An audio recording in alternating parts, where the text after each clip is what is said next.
সালাম ফিরানো শেষ, প্রথমে একবার আল্লাহু আকবার, তারপর তিনবার আস্তাগফিরুল্লাহ আস্তাগফিরুল্লাহ আস্তাগফিরুল্লাহ। এরপরে পড়বেন আল্লাহুম্মা আনতাস সালাম ওয়া মিনকাস সালাম তাবারাকতা ইয়া যাল জালালি ওয়াল ইকরাম। পড়বেন তারপর আল্লাহুম্মা আইন্নি আলা যিকরিক ওয়া শুকরিকা ওয়া হুসনি ইবাদাতিক। এরপরে পড়তে পারেন আয়াতুল কুরসি, যেটা একটু আগে বলেছি, তাসবিহাত সুবহানাল্লাহ আলহামদুলিল্লাহ আল্লাহু আকবার 33 33 33, পরে কালিমা শাহাদা, অথবা 10 10 10 ও পড়ার দলিল আছে।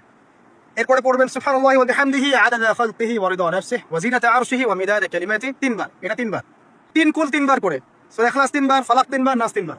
সূরা হাশরের শেষ তিন আয়াত একবার। এরপরে পড়বেন সাইয়্যিদুল ইস্তিগফার, মানে সমস্ত ইস্তিগফারের শ্রেষ্ঠ ইস্তিগফার। এটা কোনটা?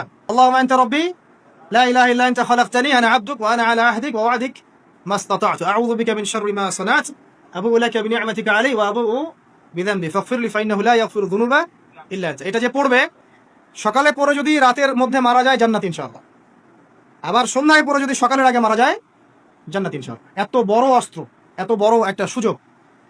এরপরে পড়বেন আমার পছন্দের কয়েকটা, আউযু বিকালিমাতিল্লাহি তাম্মাতি মিন শাররি মা খালাক, তিনবার। এটা যদি আপনি পড়েন আপনি দৃশ্য অদৃশ্যের ক্ষতি থেকে বেঁচে থাকবেন ইনশাআল্লাহ। দুষ্ট জিন শয়তান আপনার কোনো ক্ষতি করতে পারবেন ইনশাআল্লাহ। আর একটা খুবই শক্তিশালী দোয়া আছে, সেটা হলো বিসমিল্লাহিল্লাযী লা ইয়াদুররু মা ইসমিহি শাইউন ফিল আরদ ওয়ালা ফিস সামা ওয়া হুয়াস সামিউল আলিম, তিনবার করে। এইটা যে পড়বে, এই যে জিন বলেন, ভূত বলেন, এই যে পেতনি বলেন, যেগুলো আমরা ভয় পাই, ঠিক আছে, চোখ লাগা বলেন, বদনজর বলেন, যা যা আছে, হিংসুকের হিংসা, কোনো কিছুই আপনার কোনো ক্ষতি করবে না এবং ইনশাআল্লাহ আপনি হঠাৎ মৃত্যুবরণ থেকে বেঁচে থাকবেন ইনশাআল্লাহ, হঠাৎ মৃত্যুবরণ।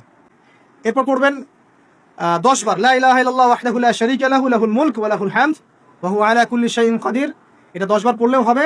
আর যদি 100 বার পড়তে পারেন তাহলে আপনার চেয়ে বেশি নেকি কেউই অর্জন করতে পারবে না। যদি 100 বার এই দোয়াটা কেউ পড়ে সারা দিনে, লা ইলাহা ইল্লাল্লাহু ওয়াহদাহু লা শারীকা লাহু লাহুল মুলক ওয়া লাহুল হামদ ওয়া হুয়া আলা কুল্লি শাইইন কাদির, ওই দিন শয়তান তার কাছে আসবে না।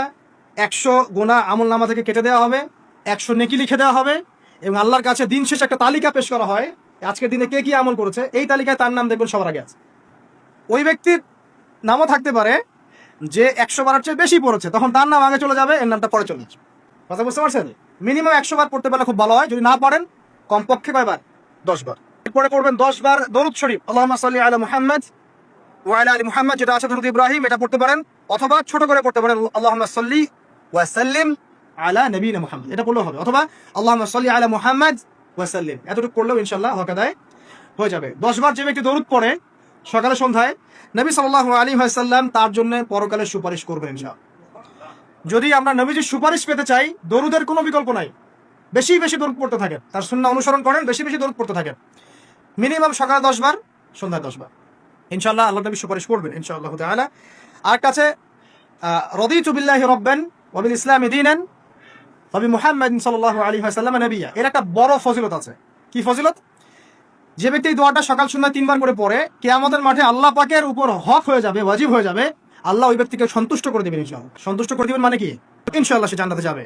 আরেকটা আছে, এটা বলে শেষ করি, হাসবি আল্লাহু লা ইলাহা ইল্লাহু আলাইহি তাওয়াক্কালতু ওয়া হুয়া রাব্বুল আরশিল আযীম। এটা পড়তে হবে 7 বার। কয়বার? 7 বার। তাহলে কি হবে? আপনার দুনিয়া আখিরাতের যে চাওয়া পাওয়াগুলো আছে, এর জন্য আল্লাহ পাকই আপনার জন্য যথেষ্ট হয়ে যাবে ইনশাআল্লাহ। কাউকে লাগা ফরজ নামাজ, মানে ফজরের নামাজ জামাতে পড়ার পরে বসে বসে এইগুলো করতে থাকবেন। যদি দোয়া আগে করা হয়, নামাজে মোনাজাত যেটা হচ্ছে আমাদের সমাজে, এটা যদি আগে করে ফেলা হয় তাহলে দোয়ার পরে বসে থাকবেন, বসে বসে এগুলো করতে থাকবেন। যদি পড়েন ইশরাকের নামাজটা পড়ে মসজিদ থেকে বের হতে পারে। ইশরাকের নামাজ মানে ফজরের সূর্য উঠে যাওয়ার পরে 2 রাকাত নফল পড়ে যে ব্যক্তি যাবে বাসায়, মানে প্রথমে ফজরের নামাজ জামাতে পড়েছে, জিকির আজগার করেছে, ইশরাকের সময় হয়েছে, নামাজ পড়ে বের হলো, এই ব্যক্তির আমলনামায় একটা কবুল হজের নেকি দেওয়া হবে, একটা কবুল ওমরার নেকি দেওয়া হবে। এগুলো খুবই সহজে আমল করা যায়। এরপরে আপনি বাসায় ফিরে গিয়ে বা মসজিদেই কোরআন তেলাওয়াত করবেন। আমরা কোরআন তেলাওয়াত করব। কোরআন তেলাওয়াত করবেন এক পারা, এক পারা পড়েন না অর্ধেক পারা, অর্ধেক পারা পড়েন না 5 পৃষ্ঠা, 5 পৃষ্ঠা পারেন না কমপক্ষে 1 পৃষ্ঠা পারবেন না, 1 পৃষ্ঠা করে হলেও প্রতিদিন কোরআন তেলাওয়াত করতে হবে। পারবেন ইনশাআল্লাহ? প্রত্যেক হরফে 10 নেকি পাবেন। কোরআন আপনার পক্ষে সুপারিশ করবে ইনশাআল্লাহ, এবং এই কোরআন আপনাকে ছায়া দিবে, সূরা বাকারা আলে ইমরানের মতো ছায়া দিবে কিয়ামতের মাঠে। এবং এটা নবী সাল্লাল্লাহু আলাইহি ওয়াসাল্লাম যেটা বলেছেন, আল কোরআন হুজ্জাতুন লাকা ওয়া আলাইক, এটা তোমার পক্ষে সাক্ষী দিবে অথবা বিপক্ষে